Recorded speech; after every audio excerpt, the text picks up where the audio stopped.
Hello guys, for today's video guys, naglakad-lakad pala ako dyan guys, papunta ng bahay. Bali, nag-uwi ako guys kasi Sunday, kaya magsimba ako guys. Alam talaga ng pinsan ko, basta Sunday, nag-uwi talaga ako. So, nagising ako ng umaga guys, 5 AM and naglakad-lakad ako pa uwi ng bahay guys kasi para tulungan natin si Dialysis Warrior guys magluto sa umaga.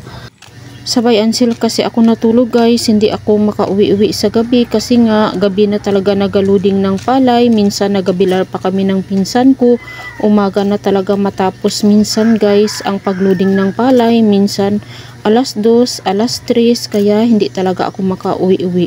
Pero pag may time guys na maaga kami makatulog ng pinsan ko, makagising ako sa umaga, makauwi din ako sa bahay. Kaya ito nakauwi na ako at malapit na pala tayo sa aming bahay. At ito ang bahay namin guys, sobrang dumi talaga.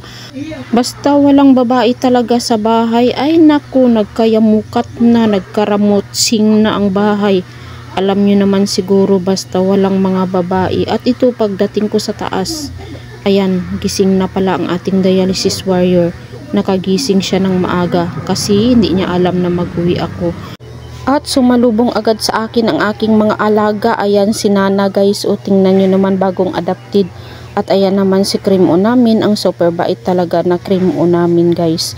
Kaya ayan, binigyan ko na lang ng Whiskat. Ayan si Crystal at ayan si Yagit guys, oh. Yan, pinakain lang yan siya ni Papa John. At ayan, hindi na umalis. Akala niya bahay niya na ito siguro. Naawa talaga si Papa John. Pinakain namin. Kaya ayan, hindi na umalis. Ay naku. Maya-maya, nagkape na kami dyan ni Papa John guys. Kasi nakainit na siya ng tubig. Nakabili na siya ng pan, birch tree at saka Nescafe stick guys. Kaya ayan, banting time muna sa ating Dialysis Warrior guys. Kasi Sunday, kaya banding-banding, kwentuhan-kwentuhan muna. Bago magluto ng ulam guys, ayan, magkape muna kami ni Papa John guys. At ayan, nagprepare na ako ng aming uulamin. Magluto pala ako ng talong guys, ginisang talong at lagyan ko lang ng itlog. Tapos magluto din ako ng biplop at saka pipino para sa ating Dialysis Warrior guys. Kay pipino lang ang ulam ni Papa John kasi bawal sa kanya yung ginisang talong na lagyan ng itlog. Kung talong man, dapat ay salad lang sa kanya. Kaya ayan, gi-prepare ko na ang pipino ni Papa John natin. Lagyan ko lang yan siya ng vinegar. Salad yan siya guys. Kasi wala din siyang apple cider vinegar. Maganda sana kung apple cider vinegar. Kasi nga makakontrol din sa kanyang guys, uric acid. Ayan, gi-slice ko ng ating pipino. Yan lang ang ulam namin ni Papa John ngayon guys. At ayan, nakagising na ating bata. At ayan, nagluto na rin ako ng biplop. Ulam ng mga bata guys, biplop. Paminsan-minsan lang naman ito guys ang biplop natin kasi hindi rin ito maganda. At ayan, fast forward, tapos na ako nakaluto. At ayan, magkain na kami. Gi-prepare ko na ang pagkain ng ating bata. Gilagyan ko ng biplop at saka ginisang talong guys. Hindi na ako naka-video guys kanina pagluto ko ng talong. Kaya ayan, prepare na yung kanyang pagkain. At syempre magkain na rin ako guys. At nagkain na rin ako niyan. Thank you Lord sa blessing sa pagkain. Kain tayo guys. Ayan, may biplop kami, may ginisang talong na may egg at may pipino guys para sa ating Dialysis Warrior. Kain tayo.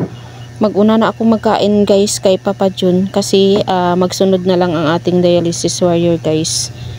Yan, masarap ang aming ulam. Happy Sunday everyone. Simba tayo guys kay Sunday guys. Kaya maglaan tayo para magsimba. Ayan na ang ating Dialysis Warrior guys. Nagkain na rin kami, nakisabay na rin siya. At fast forward guys, papunta na kami dyan ng simbahan. Kaya masaya talaga ako, nakauwi ako ng bahay guys.